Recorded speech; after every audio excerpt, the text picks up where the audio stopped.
혹시 이 광고를 기억하십니까? 배우 유호성 씨가 광고 모델로 나와 많은 무리가 앞서서 서서 있는 가운데 홀로 뒤를 돌아보며 모두가 예라고 소리칠 때 혼자 뒤에 돌아서서 아니오라고 대답합니다. 그러면 나레이션으로 남들은 모두 예스라고 할 때 노라고 말할 수 있는 친구, 난 그런 친구가 좋다라는 광고입니다. 이는 군중의 심리에 휩쓸리지 않고 자신만의 시각과 틀로서 종목을 선택하고 투자하라는 모 증권회사의 광고로 어린 제 머릿속에 두고두고 기억 남는 이 광고 카피는 많은 사람들에게 회자가 되었습니다. 오늘날 시대는 많은 무리에 휩쓸려가는 것에 익숙합니다.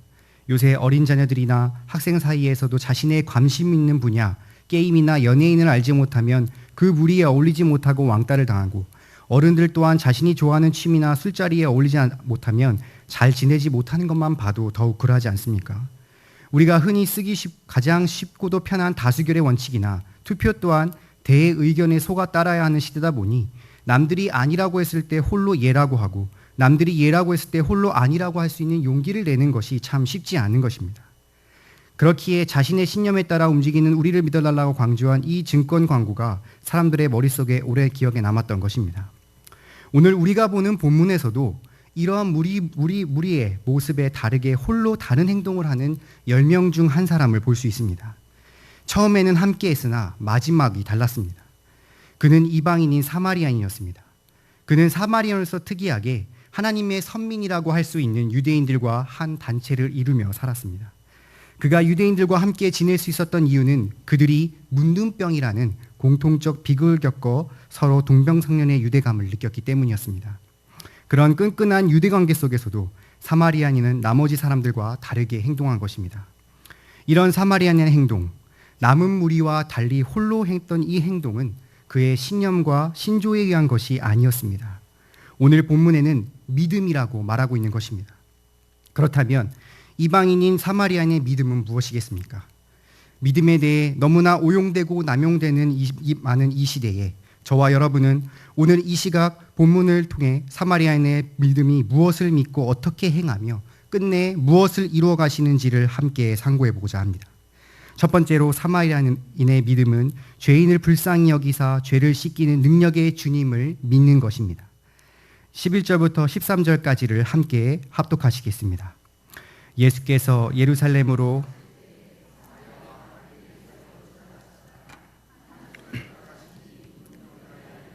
예수를 만나 멀리 서서 소리 높여 가로되 예수 선생님이여 우리를 긍휼히 여기소서 하거늘. 아멘. 예수께서는 요단강을 통과하여 예루살렘으로 입성하고자 하셨습니다. 예수님의 최종 목적지는 구속 사역을 완성시킬 예루살렘이라고 11절에 밝히고 있는 것입니다. 그러나 유대인들의 배척과 때가 이르지 않았기 때문에 예수님께서는 굳이 예루살렘에서 더 멀어지는 북쪽 사마리아와 갈릴리 사이의 난길로 돌아가시는 것을 선택하셨습니다.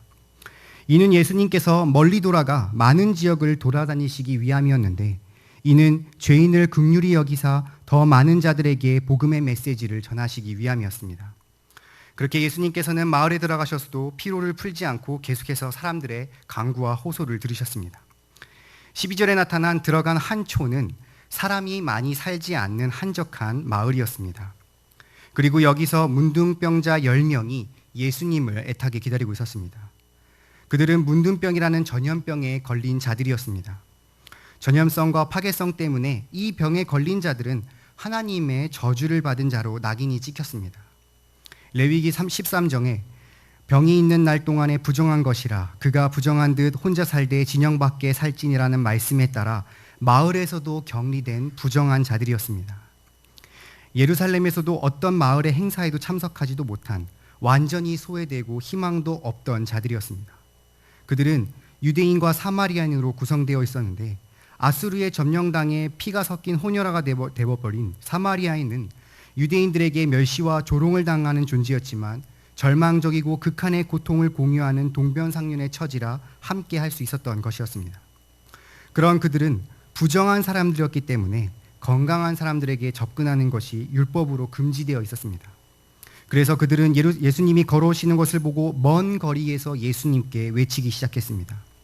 13절에 예수 선생님이여 우리를 긍휼히 여기소서라고 소리 높여 외쳤던 것입니다. 문둥병을 앓고 있는 그들에게 죄와 코와 귀와 코, 입 등에 돌출된 곳이 썩어 들어가기 때문에 큰 소리로 외치는 것 또한 심히 어려운 일들이었습니다. 그러나 그들은 간절한 마음으로 자신들을 불쌍히 여기고 자비를 내려달라고 예수님께 구한 것이었습니다. 그것은 단순한 도움의 요청이 아닌 간절한 믿음의 호소였습니다. 왜냐하면 그들은 예수님을 단순한 선생님으로 부르는 것이 아닌 자신의 병을 고칠 권위자, 이 세상 누구보다도 높은 자로 믿었기 때문입니다. 즉 인간의 힘으로 고칠 수 없는 이 불치병인 이 문둥병을 하나님의 죄인 문둥병을 오직 이 세상에 높으신 예수님께서 고칠 수 있으니 병자인 자신들은 불쌍히 여기사 자비를 베풀어 달라는 그들의 믿음의 고백이었던 것이었습니다. 오늘날 뉴스를 보면 참 교회와 교인에 대한 많이 좋지 못한 소식을 접할 때가 많습니다. 그뿐 아니라 불신자들을 전도할 때 교회를 다니는 사람이 더하더라, 더 못됐더라라는 말도 들을 때가 있습니다. 아무리 교회를 다닌다고 하여도 구원받은 성도랄지라도 사람의 그 본성은 죄로 물든 자들입니다. 매일 죄를 더해가는 추악한 모습으로 살아가고 있는 것입니다. 그것이 겉보기에는 멀쩡해 보일 뿐 눈으로 보이지 않더라도 쌀이 썩어들어 문드러져는 영적 문둥병자로 살아가는 것입니다. 그러나 오늘 불신자뿐만 아니라 교회를 다니는 성도들 또한 자신이 죄인이라는 사실을 고백하지 않고 살아가고 있습니다. 오히려 내가 왜 죄인이라며 예수님 앞에 사는 것을 거부하고 피하는 교만한 행동을 보이고 있는 것입니다. 그렇게 되면 자신의 삶에서 더 이상 죄인을 구원하러 오신 예수님을 찾지 않는 그저 신앙생활이 무의미하고 무건조해져 결국 끝내 패망의 지름길로 가버리고 되는 것입니다. 그러므로 성도는 이 문둥병자와 같이 죄로 얼룩진 자신을 죄인이라는 사실을 매일 자각하며 주님 앞에 나아가야 하는 것입니다. 그리고 오늘 문둥병자의 이 간절한 외침처럼 우리의 죄를 내려놓고 간구하며 회개해야 하는 것입니다. 그러면 죄인을 긍휼히 여기시고 구원하러 오신 예수님께서 우리의 모든 죄를 사해 주시는 그 은혜를 베풀어 구원의 길, 성화의 삶으로 인도하시는 것입니다. 오직 죄인을 불쌍히 여기시고 그 죄를 사할 능력을 가신 구원하시는 능력의 성자 예수님만을 믿는 믿음을 가지는 성도님 되시기를 주님의 이름으로 바랍니다. 두 번째로 사마리아인의 믿음은 주신 말씀에 순종함으로 은혜를 체험하는 믿음입니다. 우리 다 함께 14절 말씀을 함께 합독하겠습니다. 보시고 가라사대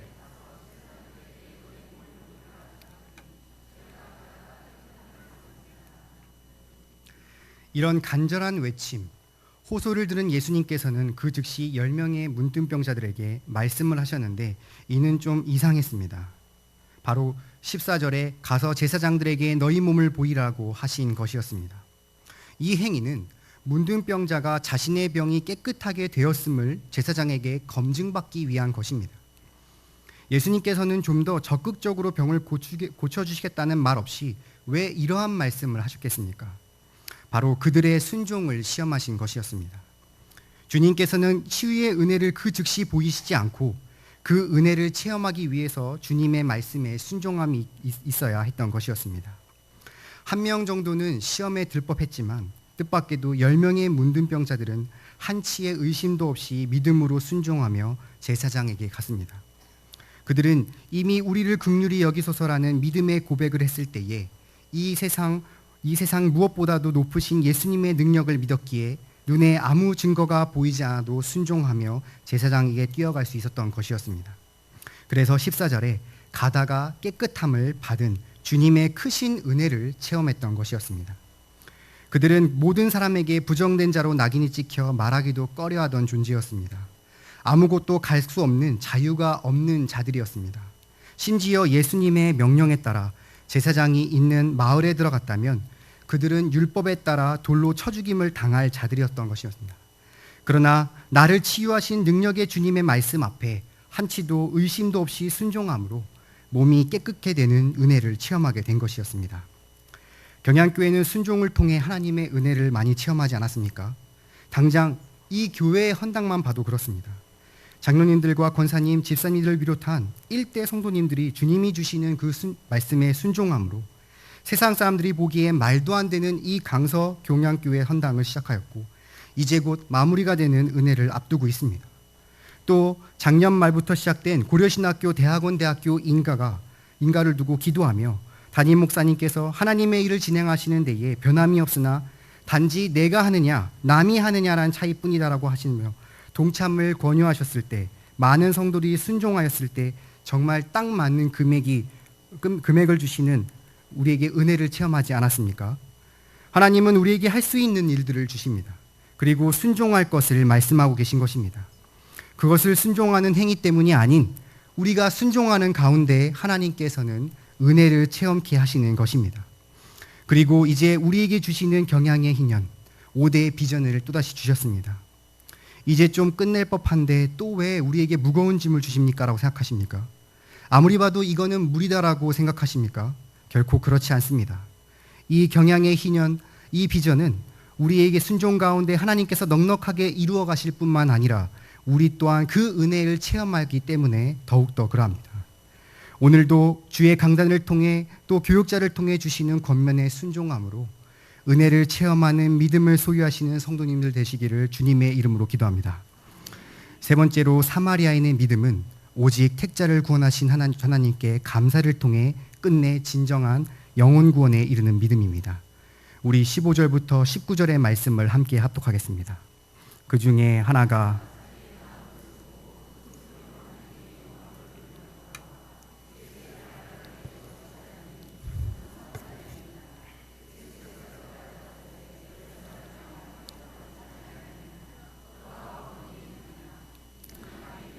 하나님께 영광을 돌리려 돌아온 자가 없느냐 하시고 그에게 이르시되 일어나 가라 내 믿음이 너를 구원하였느니라 하시더라. 아멘. 열 문둥병자는 깨끗하게 치유를 받았습니다. 그토록 자신을 나고자 소외자로 만들었던 사랑하는 가족도 친구도 보지 못했던 이 문둥병이 깨끗하게 되니 얼마나 기뻤겠습니까? 그러나 이제껏 같은 믿음을 보인 그들의 행동은 이제 완전하게 다르게 나타나고 말았습니다. 15절에 그 중에 하나가 자기 나은 것을 보고 큰 소리로 하나님께 영광을 돌리며 돌아왔다고 했습니다. 그는 이 치유의 기적의 배후에 하나님이 계시며 그의 능력이 예수님을 통해 성취되었다는 것을 깨달았기에 하나님께 영광을 돌리고 예수님께 감사를 하기 위해 돌아왔던 것이었습니다. 그는 사마리아인이었습니다. 그들은 아수르 땅에 함락된 이후 이방인에게 혼혈되어 유대인들에게 멸시천대를 받던 자들이었습니다. 사람으로서 상종조차 되지 않던 이 사마리아만이 예수님께 감사를 드리러 오고 온 반면 남은 9의 유대인들은 선민임에도 불구하고 죄인을 불쌍히 여겨 은혜를 베푸신 예수님께 최소한의 감사를 하러 나오지 않았던 것이었습니다. 본문에는 이 9명에 대한 설명이 더 이상 없지만 우리가 간단하게 유추해 본다면 그들 또한 가다 치유된 것을 분명 확인했을 것입니다. 왜냐하면 마을에 가까이 올수록 걱정이 되었기 때문에 자신의 몸을 확인한 결과 치유의 은혜를 분명 확인했을 것입니다. 그리고 멈춰서 고민하고 또는 의논했을지 모릅니다.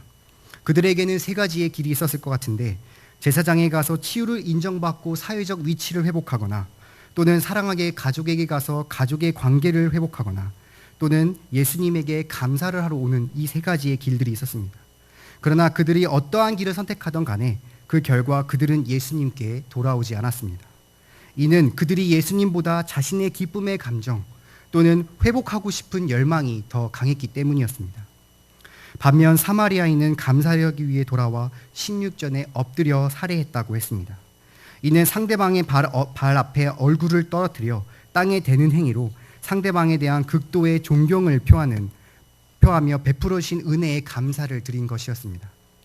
물론 문둥병이라는 이 병을 치유하신 것에 너무나 감사하지만 그의 태도는 그 이상으로 예수님을 높였습니다. 이는 치유를 받은 사실보다도 예수 그리스도가 곧 메시아 되심과 함께 성자 하나님이심을 감사로 표현하며 나를 구원하여 주신 대한 감사였던 것이었습니다. 그는 구원주가 누구이시고 그 대상이 누구였는지를 명확하게 알았던 것이었습니다. 그런 감사를 하는 사마리아인을 보고 예수님께서는 17절에 9은 어디 있느냐라고 물어보셨습니다. 이는 똑같이 치유를 받은 10명이 다 오지 않고 어찌 한 명만 온 것이냐고 예수님께서 책망하신 것이었습니다. 그리고 18절에 이방인 외에는 하나님께 영광을 돌리려 온 자가 없느냐라고 한탄하셨습니다. 9의 유대인들은 또한 사마리아인과 함께 나음을 받았지만 그들은 주님의 은혜에 대한 감사보단 자신의 나음에 기뻐하기 바빴던 것이었습니다. 이러한 사실은 많은 사람들이 예수님의 큰 은혜를 체험하지만 이는 육적인 차원에서만 받아들일 뿐 최종적인 구원에 이를 자가 소수에 불과한 것을 예시하고 있습니다. 이는 이 세상에 복음이 널리 전파되지만 오직 택자만이 진정한 천국의 구원의 기쁨을 맛본다는 것입니다. 그래서 사마리아인만이 내 믿음이 너를 구원하였느니라 라고 진정한 구원을 얻었습니다. 선민인 유대인들은 하나님의 큰 은혜를 받았음에도 불구하고 하나님께 감사하지 않는 패역함을 보인 반면에 이방인인 사마리아인은 하나님께 감사하여 예수님께 나음으로 인하여 결국 유대인보다 앞서 구원의 은혜에 참여하게 된 것입니다. 이는 오직 믿음으로 택자를 구원하시는 하나님의 구속 역사입니다. 사마리아인의 믿음은 구원자 하나님께서 감사의 결과로 나타났으며 그 결과 하나님의 택자로 구원 방주에 올라 훗날 천국을 소유하는 감격을 누리게 된 것입니다. 이 땅에서 하나님께 주시는 은혜의 응답에 목을 메고 계시진 않습니까? 하나님 이 사업만 성공시켜 주신다면, 하나님 이 병만 낫게 해주신다면, 하나님 이 문제만 해결해 주신다면 제가 감사하며 더 열심히 하겠습니다 라는 기도로 오늘을 채우고 계시지는 않습니까? 그러한 자신의 급급한 문제 해결에 감사하며 풍요로운 삶을 우리는 경계해야 합니다. 이러한 삶은 교만을 나아가 감사가 없는 불평한 삶, 일시적인 은혜의 체험으로 끝나버리는 많은 것입니다. 이는 자신의 몸을 남을 받고 갈 길 가버린 아홉의 문둥병자와 다를 길 없는 불택자의 길이요 멸망의 길입니다. 2014년 4월 15일 세월호의 침몰로 큰 아들 김정민 군을 잃은 김영상 장로님은 아들을 잃은 1년 후에 그리 아니하실지라도라는 감사의 기도 제문을 냈습니다. 그 앞부분의 내용은 이렇습니다. 요나가 물고기 뱃속에서 하나님의 계획을 깨닫고 회개하고 나온 것처럼 돌아와도 감사하고 그리 아니하실지라도 정민이가 하나님의 자녀로서 구원받은 것에 감사합니다 라고 했습니다. 사랑하는 아들을 잃은 그 슬픔이 억장이 무너지게 하지만 그럼에도 아들을 구원받은 택자로 저 천국에 가니 감사하다는 장로님의 기도문을 볼 때 이 땅에서의 우리의 삶을 주시는 하나님의 은혜는 꼭 좋은 것으로만 오는 것은 아닙니다. 때로는 인내를 연단하시는 그 은혜가 우리에게는 시험과 고난으로 느껴질 때가 있는 것입니다.